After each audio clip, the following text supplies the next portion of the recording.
Cameroon, Bandung, Africa, Bandung, to the world, Bandung. Le lion de Lyon, le lion de Lyon, Ibrahim Traoré ne pouvait rester comme ça, indifférent à la souffrance du peuple congolais. Je vous avais dit ici qu'Ibrahim Traoré, c'est l'exemple à suivre ici en Afrique. Ils sont trois et d'autres sont en train d'entrer dans ces cercles-là, très fermés. On a Idriss Kakadebi qui est en train de se transformer, devenir un philosophe. Nous avons au Sénégal Ousmane Sonko, vous savez pourquoi je le cite. Et là, l'Afrique a besoin de dirigeants comme ça. L'Afrique n'a pas besoin de gens comme Alassane Dramane Ouattara, comme Paul Biya du Cameroun, comme Denis Sassou Nguesso du Congo, comme William Ruto, comme Tinubu du Nigeria, comme Patrice Talon du Bénin. L'Afrique a besoin des pragmatiques. L'Afrique a besoin des philosophes. L'Afrique a besoin des enfants d'Afrique qui...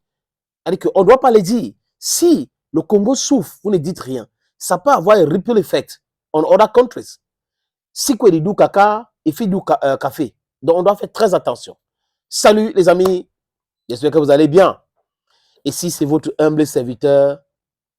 Désormais appelez-moi Sa Majesté Sénateur Clétus.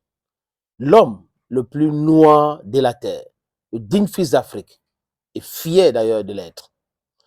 Les amis, Ibrahim Traoré a lancé un défi à l'Union africaine.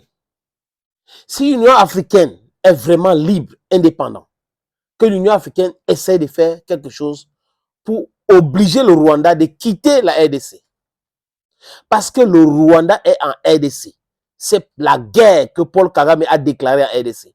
Et des brigands qui soutiennent Paul Kagame, ou que soutiennent Paul Kagame, c'est le français, anglophone, on a nommé, sont en RDC. Ils ont même déclaré qu'ils vont aller à Kinshasa.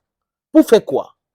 Enlever un président démocratiquement élu. Les institutions congolaises sont menacées par Paul Kagame à travers le M23. Pourquoi? Parce que lui veut imposer au gouvernement congolais de discuter des forces avec le M23 et mettre sur le même pied d'égalité le M23 et le gouvernement congolais. Mais si Paul Kagame insiste comme ça, est-ce qu'on a besoin d'aller faire des grandes études pour comprendre que lui, il est derrière, il tire les ficelles? Et les gars, les bandits de M23, les terroristes de M23, ont déclaré un cessez-le-feu unilatéral. Mais c'est toujours eux qui ont commencé à combattre pour aller vers Bukavu, donc au sud Kivu. Parce qu'il y a de la recherche aussi là-bas. Il faut aller protéger ces zones-là. Voilà en réalité ce qui se passe au Congo. Et Ibrahim Traoré ne comprend pas cela. Je crois que la sortie d'Ibrahim Traoré devrait aussi aider le président congolais à comprendre qu'il est temps de mettre un terme à toute coopération avec les Occidentaux. Parce que les Occidentaux sont dans une hypocrisie à nul autre pareil. Double langage, double standard, l'hypocrisie. C'est ça qui englobe tout ce qu'ils appellent diplomatie. La France ne peut rien faire parce que la France bénéficie du pillage du Congo. Donc du coup, le Rwanda peut parler fort. La France va venir, non, vraiment, il faut que vous quittez et tout. Rien à faire.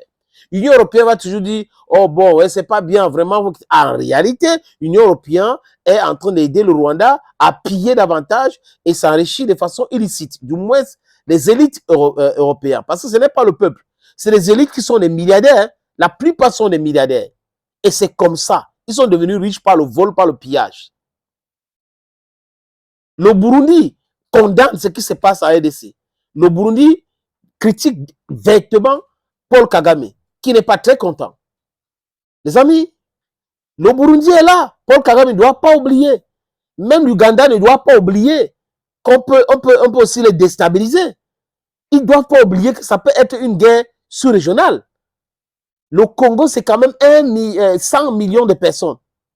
Et s'il y a 5 millions de personnes dans l'armée, il n'y a aucun pays dans cette sous-région-là qui va devoir faire face à cette armée-là. Le président sud-africain, Cyril Ramaphosa, n'est pas content du tout, du tout. Parce que Paul Kagame, d'abord, a fait tuer les soldats sud-africains. Et Paul Kagame Il a écrit sur Twitter, Paul Kagame est venu lui répondre. L'Afrique du Sud a quoi faire? L'Afrique du Sud ne devait même pas être au Congo. Paul Kagame est-il le président congolais? Non. Il est quoi? Président de l'Union africaine? Non. Les forces de la SADC qui sont arrivées au Congo sont arrivées à travers qui? L'Union africaine. Donc, Paul Kagame dépasse l'Union africaine apparemment parce que ceux qui financent l'Union africaine sont ceux qui financent Paul Kagame pour continuer à déstabiliser le Congo. Paul Kagame ne doit pas oublier qu'on connaît bien comment il a fait pour arriver au pouvoir. Paul Kagame doit cesser d'utiliser la souffrance du peuple rwandais comme excuse pour instaurer la souffrance, pour obliger les gens à vivre dans la misère totale. Paul Kagame doit savoir que c'est un crime contre l'humanité.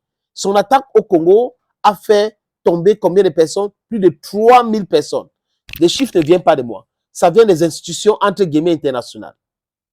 Et aussi le ministre des Affaires congolaises, le ministère des Affaires étrangères congolaises a fait cette sortie. Elle a dit ça sur beaucoup de plateaux. Elle était même aux Nations Unies, au Conseil de sécurité. C'est une femme brillantissime, éloquente. Elle dit les choses clairement et simplement. Les amis, Félix Tshisekedi, je crois qu'il est temps pour toi, monsieur le président, de faire le déplacement de l'AES. Allez au Mali, allez au Niger, allez au Burkina Faso. À partir de là, il y aura une solution pour ce problème-là. Paul Kagame va comprendre que ce n'est pas la blague. Le message sera clair. Le message sera clair. Il faut mobiliser les Africains. Les Africains sont prêts à venir défendre le Congo contre les attaques rwandaises. Les Africains sont prêts de mettre Paul Kagame en difficulté. Il ne peut pas dépasser les Africains. Il ne peut pas.